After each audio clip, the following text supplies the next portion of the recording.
पूर्व की कई कक्षाएं हिंदी व्याकरण से संबंधित थी, आपके समक्ष प्रस्तुत कर रही हूँ। इसी की 5वीं कड़ी में आइए मैं आपके कारक से आपको परिचित कराती हूँ। आशा है आपको वीडियो पसंद आ रहा होगा और आप लाभान्वित हो रहे होंगे। चलिए अब हिंदी व्याकरण के अहम किरदार कारक की ओर चलते हैं। संज्ञा या सर्वनाम का वह रूप कारक की संज्ञा से अभिहित किया जाता है जिस रूप से वाक्य में अन्य शब्दों विशेषतः क्रिया के साथ उसका संबंध प्रकट होता है। अस्तु कारक संज्ञा या सर्वनाम का ऐसा रूप है जो संज्ञा या सर्वनाम का संबंध अन्य शब्दों के साथ साथ क्रिया से बतलाता है। जैसे मोहन ने बाजार से सोहन के लिए किताब मंगवाई। इस वाक्य में मोहन ने बाजार से सोहन के लिए किताब, ये सब शब्द संज्ञाओं के परिवर्तित रूप या रूपांतर हैं, जिनके द्वारा इन संज्ञाओं का संबंध मंगवाई क्रिया के साथ प्रकट होता है। इस तथ्य में एक बात और भी स्पष्ट हो जाती है कि संज्ञा या सर्वनाम के आगे जब कोई विभक्ति ने, को, से, के लिए, का, की, के, में पर लगती है तभी उसका स्वरूप कारक कहलाता है। कारक के अभाव में वाक्य सर्जन संभव ही नहीं है। हिंदी व्याकरण में कारक को संसूचित करने हेतु कुछ चिन्हों का प्रयोग किया जाता है। इन चिन्हों को ही विभक्ति की संज्ञा दी गई है। इन विभक्तियों की संख्या भिन्न है, जैसे ने, को, से, के लिए, का, की, के, में, पर इत्यादि। इन विभक्तियों का अस्तित्व स्वतंत्र है। इनका कार्य शब्दों के पारस्परिक संबंध को भी दर्शाना है। फलतः इनका पृथक अर्थ नहीं किया जा सकता। अस्तु कारक और विभक्ति एक न होकर पृथक पृथक हैं। हिंदी में कारक के 8 भेद किए गए हैं, किंतु संस्कृत में इसके 6 भेद ही मान्य हैं। वहीं कई व्याकरणाचार्य संबंध और संबोधन को कारक नहीं स्वीकार करते, क्योंकि कारक की परिभाषा में ये दोनों भेद क्रिया की सिद्धि में सहायक नहीं होते। हिंदी के 8 भेद निम्नवत हैं। पहला, कर्ता कारक। इसका शाब्दिक अर्थ है कार्य करने वाला। व्याकरण के अंतर्गत कर्ता कारक का वह रूप है जो वाक्यगत क्रिया को संपन्न करता है। जैसे राम पढ़ता है, सोहन टहलता है। यहाँ पढ़ना, टहलना क्रिया का संपादन राम और सोहन करता है। अतएव ये दोनों कर्ता हैं। कर्ता कारक की विभिन्न विभक्तियां शून्य या ने है। इस प्रकार 2 तरह से वाक्य निर्मित होंगे। राम ने खाया, राम खाता है। एक कर्ता की विभक्ति के साथ, दूसरा बिना किसी विभक्ति के। जब कर्ता कारक के साथ ने विभक्ति का प्रयोग करता है तो क्रिया का स्वरूप कर्ता के अनुसार न होकर कर्म के लिंग, वचन और पुरुष के अनुसार होता है। ऐसी स्थिति में उस कर्ता को अप्रधान कर्ता या सप्रयत्न कर्ता कारक कहते हैं। जैसे मोहन ने रोटी खाई। यहाँ खाई क्रिया मोहन के अनुसार न होकर कर्म रोटी के लिंग, वचन और पुरुष के अनुसार हुई है। अतः मोहन सप्रत्यय करता है। कर्ता के ने चिन्ह का प्रयोग। खड़ी बोली। हिंदी में प्रयुक्त सभी विभक्तियों में ने विभक्ति की अत्यधिक महत्ता है। इस ने विभक्ति के कतिपय नियमों की परिचर्चा जो यहाँ अपेक्षित है की जानी चाहिए। इसके नियम निम्न प्रकार हैं। पहला, सकर्मक क्रिया रहने पर सामान्य भूत, आसन्न भूत, पूर्ण भूत और संदिग्ध भूत में कर्ता के ने चिन्ह का प्रयोग होता है।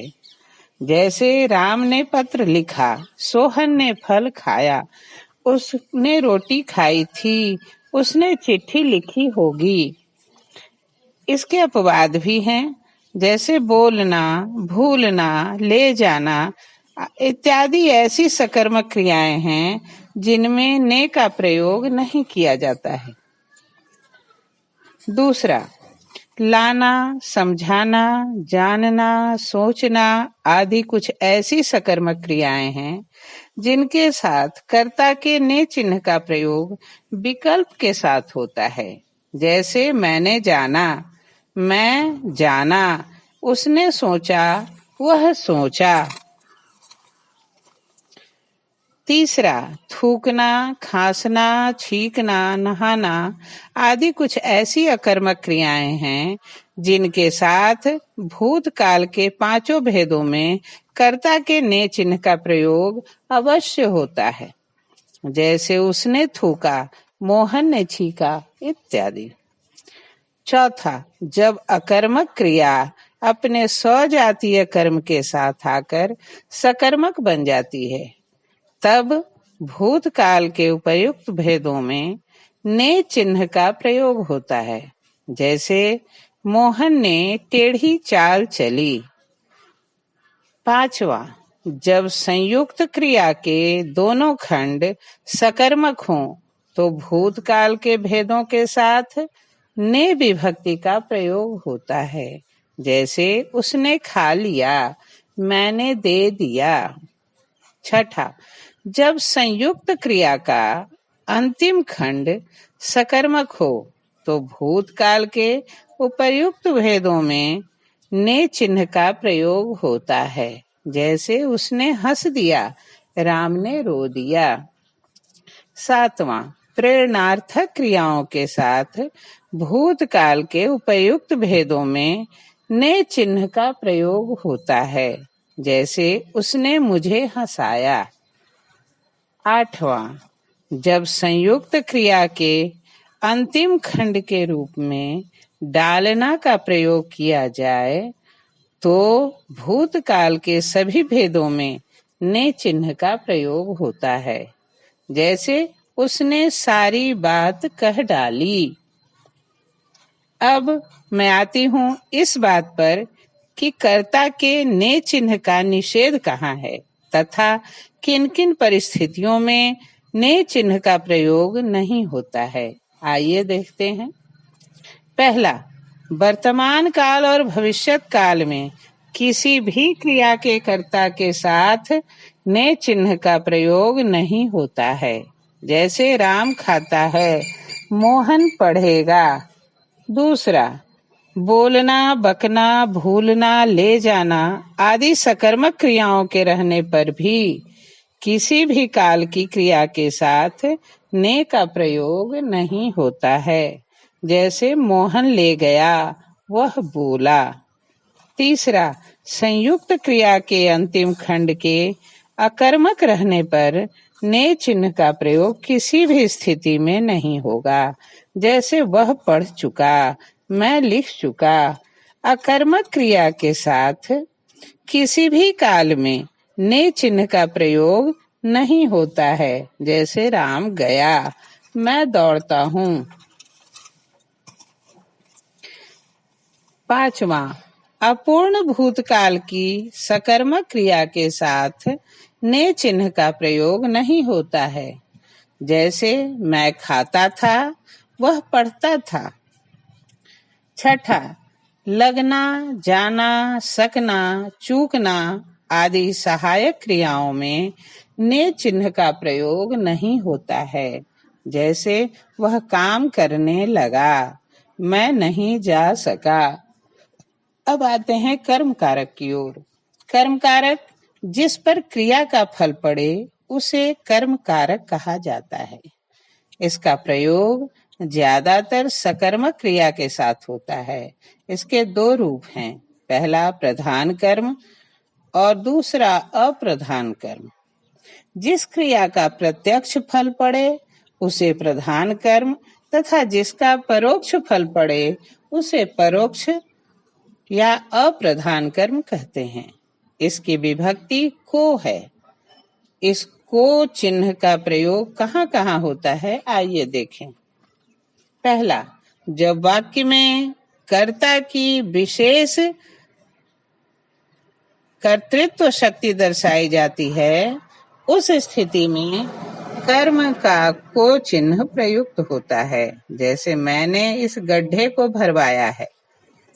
दूसरा, जगाना, पुकारना, भगाना, सुलाना, बुलाना, कोसना ऐसी क्रियाएं हैं जिसके कर्म के साथ को विभक्ति का प्रयोग अवश्य किया जाता है, जैसे वह दिन रात अपने भाग्य को कोसता रहता है।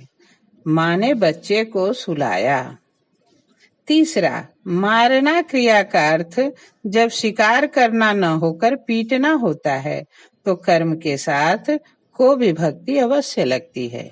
सिपाही ने चोर को मारा, राजा ने बाघ मारा।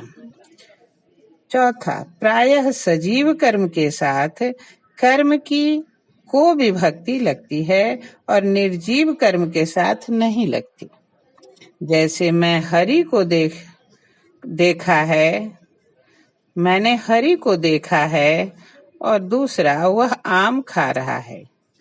जब कर्म के साथ को विभक्ति लगती है तो क्रिया पुल्लिंग में होती है, जैसे अरविंद ने रोटी को खाया। करण कारक, जिसके द्वारा कर्ता क्रिया करे उसे करण कारक कहा जाता है। यह क्रिया की सिद्धि हेतु साधन रूप में प्रयुक्त होता है। इसका विभक्ति चिन्ह से अथवा के द्वारा है, जैसे वह कलम से लिखता है। कुछ ऐसे शब्द हैं जिनके बहुवचन के रूप में प्रयुक्त होने पर करण कारक की से विभक्ति का लोप हो जाता है, जैसे आंख, कान, भूख, प्यास, जाड़ा, हाथ, पांव इत्यादि। जैसे वह कानों सुनी बात पर विश्वास करता है। बिना और साथ जैसे अव्यय जब साधन और वियोग के कारण के रूप में प्रकट हो तो करण कारक मान्य होते हैं, जैसे मैं उसके बिना नहीं रह सकता। अब संप्रदान कारक, जिसके लिए कर्ता कार्य करे उसे संप्रदान कारक कहते हैं। इसका विभक्ति चिन्ह को के लिए है, जैसे विनोद ज्ञान के लिए पुस्तक पढ़ता है। यहाँ ज्ञान के लिए संप्रदान कारक है। संप्रदान की को विभक्ति का प्रयोग देना क्रिया के साथ किया जाता है, जैसे वह मोहन को किताब देता है, वह सोहन को कपड़े देता है। यहाँ को चिन्ह कर्म का नहीं होकर संप्रदान का द्योतक है। के वास्ते, के निमित्त, के लिए आदि प्रत्यय वाले अव्यय को भी संप्रदान कारक का चिन्ह माना जाता है, जैसे तुम्हारे वास्ते ही मैंने यह कार्य किया। अपादान कारक, जिस कारक से किसी वस्तु के अलग होने की संसूचना मिले उसे अपादान कारक कहते हैं। इसका चिन्ह भी से है, जैसे राम घर से बाहर निकला, पेड़ से फल गिरा। यहाँ घर से पेड़ से अपादान कारक है। यहाँ पेड़ से फल के अलग होने की तथा राम के घर से बाहर होने की सूचना मिलती है, इसलिए अलगाव के भाव में अपादान कारक होता है। अब संबंध कारक की ओर। जिस कारक से संबंध का द्योतन हो उसे संबंध कारक कहते हैं। इसकी विभक्ति का की के है, जैसे राम की पुस्तक नई है, अजय का घर बड़ा है। इन वाक्यों में संबंध का बोधन होता है, इसलिए यहाँ संबंध कारक होगा। सर्वनाम की स्थिति में का की के बदलकर रा री रे या ना नी ने रूप हो जाता है, जैसे अपनी नानी, अपना मकान इत्यादि। दूसरे कारकों के अर्थ में भी संबंध कारक का कभी कभी प्रयोग होता है, जैसे जन्म का राजा, यहाँ से करण कारक के स्थान पर है। कभी कभी का के की जगह वाला, वाली, वाले चिन्ह का भी प्रयोग दृष्टिगोचर होता है, जैसे इस दुकान वाला कपड़ा, ये गांव वाले मकान। अधिकरण कारक, जिस कारक से क्रिया के आधार अर्थात होने का उद्बोधन हो, उसे अधिकरण कारक कहते हैं।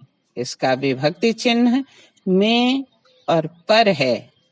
जैसे वह कुर्सी पर बैठता है, मैं थाली में खाती हूँ। यहाँ कुर्सी पर, थाली में अधिकरण कारक का प्रयोग है। कभी कभी इसकी विभक्ति का लोप भी हो जाता है। जैसे मैं चंदे के लिए दरवाजे दरवाजे घूम रहा हूँ। कभी कभी में की जगह पर और पर की जगह में का भी प्रयोग दृष्टिगोचर होता है। जैसे इसकी दुकान पर में बहुत से ग्राहक थे। अगला संबोधन कारक, जिस कारक से किसी को पुकारने, बुलाने, संबोधित करने का बोध हो, उसे संबोधन कारक कहते हैं। इसका विभक्ति चिन्ह हे, हो, अरे इत्यादि है। जैसे हे राम, अरे मित्र। कभी कभी विभक्ति का लोप हो जाता है। जैसे मोहन, तुम आए क्यों नहीं। अब विभक्ति साम्य के कारण कभी कभी कारक के विभिन्न भेदों में अंतर करने में पाठकों को कठिनाई होती है। जैसे करण और अपादान कारक में, कर्म और संप्रदान कारक में। अभ्यास से इसमें निष्णात हुआ जा सकता है। आशा है लॉकडाउन में आप सभी निरंतर अभ्यास कर इसमें सिद्धहस्त हो जाएंगे। अंत में 8 विभक्तियों को एक वाक्य में समायोजित कैसे करें, देखें इस उदाहरण में। हे भाई, आज मोहन के भाई राम ने श्याम को किताब के लिए कमरे से बाहर निकालकर अपने घर में बंद कर छड़ी से मारा। इसमें सभी विभक्तियां समन्वित हैं। तब तक के लिए विदा लेती हूँ। मिलते हैं फिर अगली कड़ी में समास के साथ। आपको मेरा वीडियो कैसा लग रहा है, सब्सक्राइब करें और